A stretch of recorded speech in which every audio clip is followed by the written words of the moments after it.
Itepokuyan from the Place to Be Reviews, right here with all of yous. Normally we cover pop culture in our videos, we do movie reviews, but today we have a more serious topic. This was requested by channel member, my Editor Extraordinaire, Goodstuff Comixgater. We are going to cover the Axeman of New Orleans, an unsolved serial killer case that was open from May of 1918 until October of 1919, targeting largely Italian Americans and Italian immigrants. This ran rampant through the city of New Orleans, causing a citywide panic. We'll get into all that in the video. So thank you again for requesting this, Goodstuff Comixgater. Now, on with the video.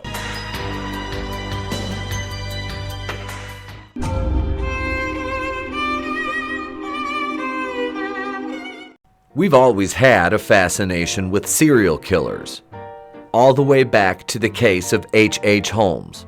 Born Herman Mudgett, he would become widely known as the very first serial killer on record, to the more well-known ones like Ted Bundy, John Wayne Gacy, and of course, Jeffrey Dahmer, with the latter being relevant enough in the cultural zeitgeist to warrant a very successful Netflix series starring Evan Peters in the titular role.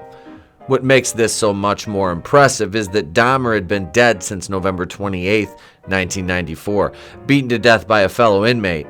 Seems a fitting end for such a monster, who committed such vile and atrocious acts. The aforementioned Ted Bundy is one of the more recent serial killers to be portrayed on the big screen. The movie Extremely Wicked, Shockingly Evil and Vile, 2019, painted a picture of the man who would meet his end in Florida State Prison's electric chair on January 24th, 1989. But for every one of these serial killers who gets caught, either by their own ego-driven narcissism, or excellent work by law enforcement, or a lucky break, there are just as many who are never brought to justice or accurately identified. The FBI estimates there are between 25 and 50 active serial killers in the United States at any given time, and many of them have never been caught. Just a few unsolved cases of note are the Oakland County child killer, it's from my state, Oakland County, Michigan, aka the babysitter killer, 1976 to 1977, the Alphabet Killer, the early 1970s, and the West Mesa Bone Collector, whose name is exactly as it would suggest. The Long Island Killer, 1996 to present, and the Zodiac Killer, with the Zodiac case officially opening in 1969 and claimed at least 37 victims. As far as the states that produce the most serial killers, I happen to have a top 5 list of that. All numbers are calculated in relation to population of the state. Number 5, Washington State, 277 known cases, 95 individual cases. Number 4, California, total serial killing deaths, 1,507. Number 3, Florida, total serial killer deaths, 778, with 247 occurring during the 1980s. Number 2, Nevada, 98 serial killer murders since 1900, with 33 occurring in the 1980s. And number 1, Alaska, 51 serial murders between 1900 and 2014, with more than half of those occurring in the 1980s.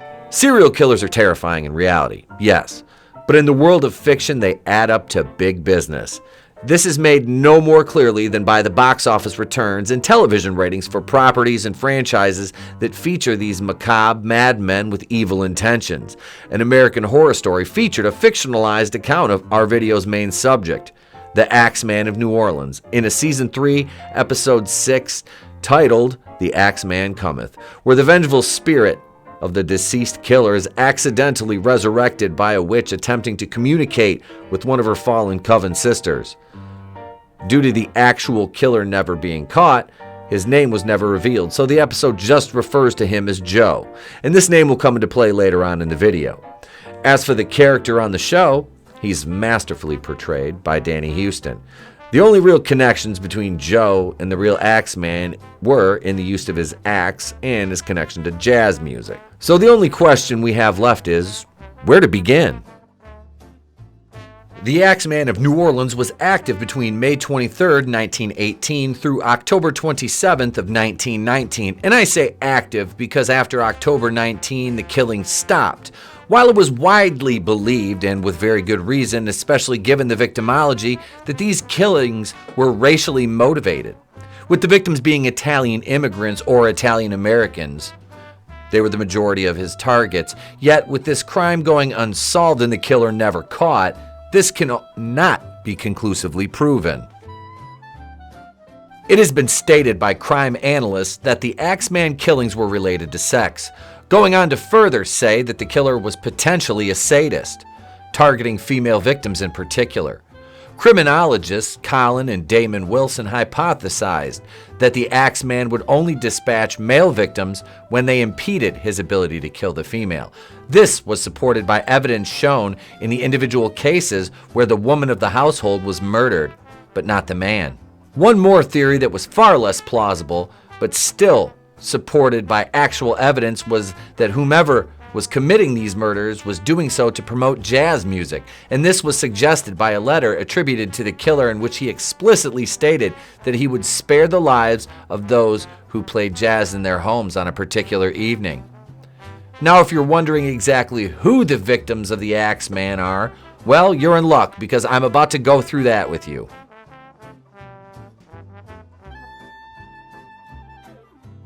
We start with Joseph Maggio, an Italian grocer who would be attacked on May 23, 1918, along with his wife Catherine. That evening, the killer broke into their home, slit their throats with a straight razor, and then bashed their heads in with an axe. Speculation was this was done to potentially conceal the actual cause of death, but this has never been proven. Joseph would initially survive the attack, only succumbing to his injuries only minutes after being discovered by his brothers Jake and Andrew. Police would discover the murder weapon, a straight razor, on the lawn of a neighboring property. Upon investigation, they found it belonged to Andrew Maggio, who ran a barber shop, and per an employee, had brought the blade home 2 days prior to the murder to hone out a nick in the blade. Andrew would become the main suspect in the case, but would be released when the investigators were unable to break down his statement. Another factor would be his account of an unknown man lurking near the residence prior to the homicides. Catherine Maggio had her throat cut so deeply that it nearly severed her head from her shoulders. She didn't survive the attack, albeit momentarily, as long as her husband Joseph, which, given her injuries, means she hopefully didn't suffer nearly as much either. Victim number 3 was Louis Bessemer. He and his mistress, Harriet Lowe, were attacked in the early hours of the morning on June 27, 1918. Just a month over the initial murder took place. The attack took place in the rear of the grocery store Bessemer owned, in an area that was set up as living quarters. Bessemer was struck with a hatchet in the temple above his right eye, which resulted in a possible skull fracture. Lowe, similarly attacked with the same hatchet, had been slashed over her left ear. She was found unconscious but alive when the police arrived on the scene. Talk about giving someone your ear. The couple were discovered by John Zanka, a driver of a bakery wagon who had come by to the grocery store in order to make his normal delivery. Zanka found the couple in a pool of blood, still bleeding from their heads. The axe used in the attack was found in the lavatory of the apartment upon investigation. In his statement to the police, Bessemer, yes, he did survive the attack, would say he was sleeping when he was bashed with the hatchet. The police immediately arrested Louis Obakan, a then 41-year-old African-American man who had been employed in Bessemer's store just a week before the attacks. But he was released because they had zero evidence to prove any sort of guilt, nor was there any sort of property theft during the attacks. Then there was the whole subplot about Harriet Lowe, who, like Bessemer, survived the attacks, only to point her finger at Louis and say he was the attacker the whole time. Remember earlier when I referred to Harriet Lowe as Bessemer's mistress? Well, that's because she was in fact his mistress, and she claims that not only did he attack her, but he was a German spy. With an investigation turning up letters in a trunk in his home that were written in German, Russian, and Yiddish. He of course was arrested but released after 2 days in custody, and 2 lead investigators on his case were demoted for unacceptable police work. But their tale doesn't end there. As Lowe lay in a hospital bed, she told police Bessemer had attacked her more than a month previously with his hatchet, and again Bessemer was arrested. Lewis was charged with murder and was incarcerated for 9 months in prison before being acquitted on May 1st, 1919, after the jury deliberated for only 10 minutes. When Bessemer's legal wife arrived from Cincinnati, this would only add fuel to the media fire. Lowe would die on August 5th, 1918, just 2 days after doctors performed a procedure to repair her partially paralyzed face. The fifth victim of the Axeman was 28-year-old Anna Schneider, who was 8 months pregnant at the time of her attack. Her face was bashed repeatedly. Her scalp had been cut open and left with her face completely covered in blood. She was found shortly after midnight by her husband, Ed Schneider, who was returning home from a late night at work. Anna claimed she remembered nothing from the attack, except for waking to a dark figure standing over her. She actually survived the ordeal and gave birth to a healthy baby girl 2 days after the incident. Again, nothing was found to be missing from the scene of the crime, and there was no signs of forced entry. Shortly after Schneider was discovered, police arrested James Gleason, who was an ex-convict and had attempted to flee from police. But Gleason was soon released due to a total and complete lack of evidence suggesting his involvement in the crime. Lead investigators began to speculate publicly that Schneider's attack was related to the previous incidents involving Maggio and Bessemer.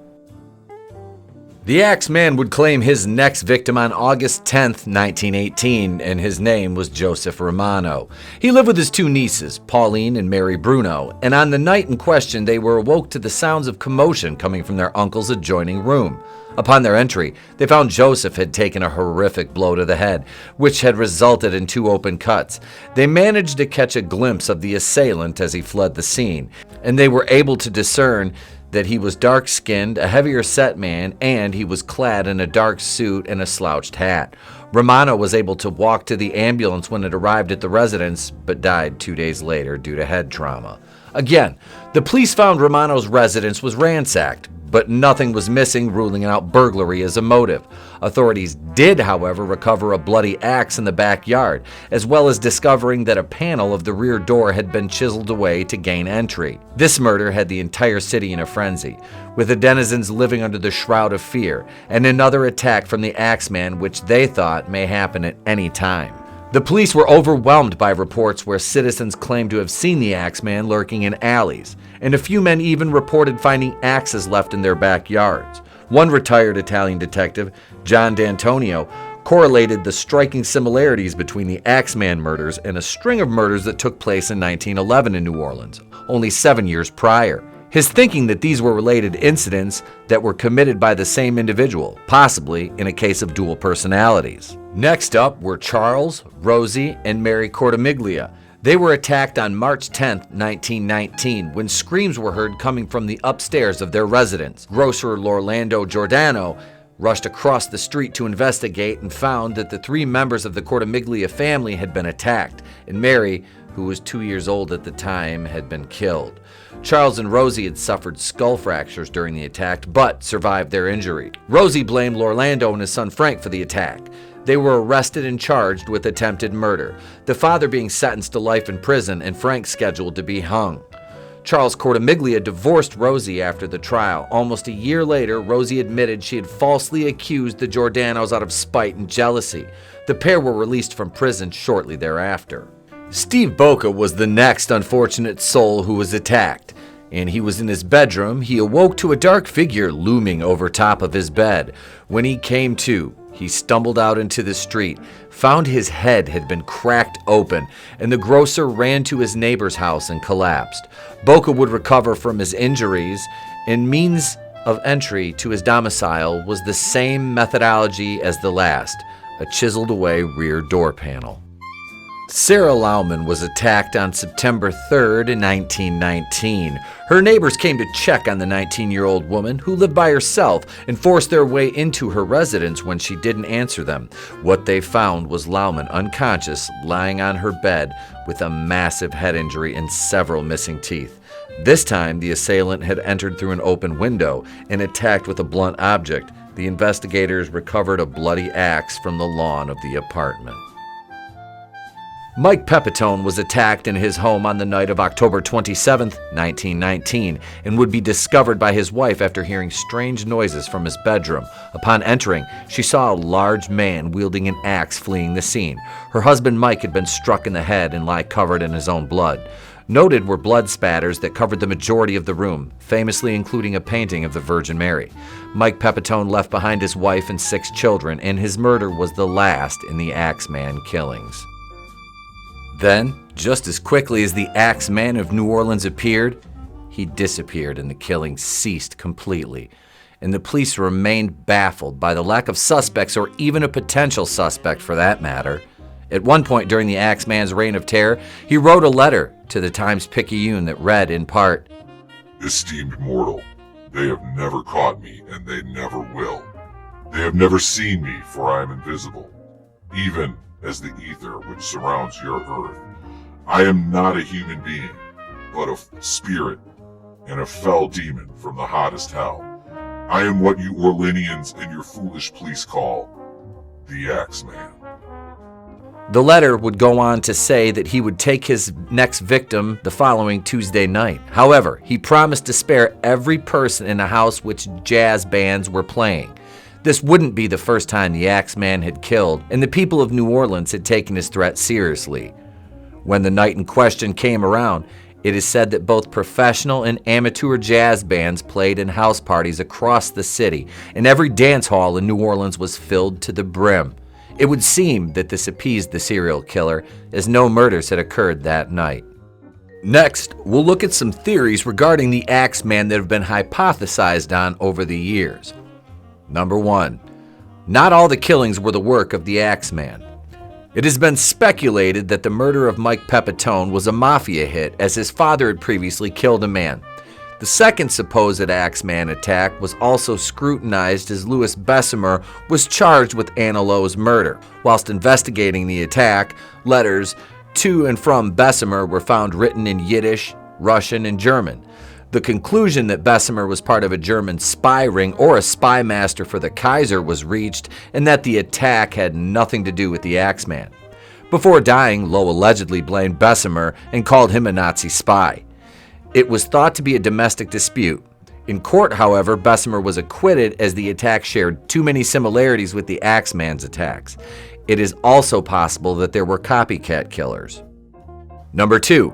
The Axeman was a supernatural being. The thought that the Axeman was a supernatural being that could shrink to fit through small gaps and then grow to a large size that matched the eyewitnesses' reports. The letter in the Times-Picayune also helped plant this idea into many minds. As I stated earlier in the video, the long-running horror anthology series, American Horror Story, dedicated an entire episode of their series during Season 3's Coven to the Axeman, where Danny Huston played the titular homicidal axe-wielding murderer. Being a huge fan of the Ryan Murphy and Brad Falchuk created series, and especially of that season, which was set in New Orleans obviously, I vividly remember that episode. They always feature some brutal kills in the show, and this episode didn't disappoint at all. Although I feel like the reality of the chances of the Axeman being a supernatural entity are fairly slim, but we'll probably never know at this point. Number 3. Joseph Mumfree. After the murder of her husband, Esther Pepitone moved to Los Angeles and married Angelo Albano. On the second anniversary of Mike Pepitone's death, Albano disappeared and was never seen again. Before they'd married, Albano had ended a business relationship with a man that went by many names, including Joseph Mumfree. On December 5, 1921, Mumfree visited Esther's house at 5554 East 36th Street and demanded $500 in Esther's jewelry, before he threatened to kill her the same way he had killed her husband. Esther killed him with a revolver. When she was arrested for Mumfree's murder, she claimed that Mumfree was the Axeman and that she had seen him run from her bedroom the night that Mike had been murdered.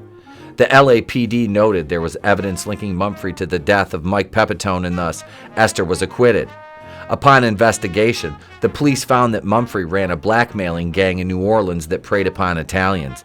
Nearly all of the Axeman victims were Italians. Mumfree had been in and out of prison for 10 years, the timings coinciding with the Axeman attacks. However, there was not enough evidence to directly link Mumfree to the crimes. The validity of the Mumphrey theory is immediately called into question by his record of incarceration, thusly all but disqualifying him as a legitimate suspect. The Axeman of New Orleans is a case that still remains unsolved over a century after the murders of 6 people over the course of a year and a half, and the legend still looms over the Crescent City to this day. In a city that was founded over 300 years ago and has such a long history of major events taking place, an 18-month murder spree is definitely going to stand out over the years alongside things like Hurricane Katrina. Personally, after taking all the things that I read during the course of researching the source material for this video into consideration, I think it was the work of a singular assailant. Definitely a stronger man, especially to inflict the amount of damage he did, yet be so careless as to leave some of his victims alive. Leads me to believe that he was panicked during some of the attacks. But what do you think? Was the Axeman a vengeful, supernatural being? Or was he someone who had an axe to grind, pun intended, with the Italian community in New Orleans for some odd reason? Do you believe that Joseph Mumphrey, who was eventually shot to death in Los Angeles by Esther Pepitone, whose first husband Mike was an Axeman victim and her second husband disappeared and taunted her by saying he'd kill her the same way he did her husband? Let me know what you think in the comments section below. Leave your thoughts on the Axeman if you'd ever heard of the case before or if you learned about it from American Horror Stories Coven season. Do you have any thoughts about who the killer was or who it could have been? If you enjoyed the video, please leave a like down below. And if today's the day I've earned it, subscribe and turn the bell on so you know when we upload a new video or go live with one of our weekly live streams. Did you enjoy this video? Want to request a specific topic for a video? You can by becoming a Harvey Wakuian producer tier channel member for $4.99 a month. Also, request discussion topics for our weekly live streams and gain access to a members-only Twitter DM chat with other tier members. You can also join on the Kazooian tier for $2.99 a month and get a Place to Be Reviews kazoo and official Pete Daddy Dollar trading card. Once again, I'd like to thank Harvey Wakuian producer tier channel member Goodstuff, who's also my editor extraordinaire, for requesting this daunting topic, but it was really fun to put together and deliver to you all. I'm Wakuian from the Place to Be Reviews, and I've been here with all of yous. If I don't see you, have a great day, a pleasant tomorrow, and I'll catch you on the next one.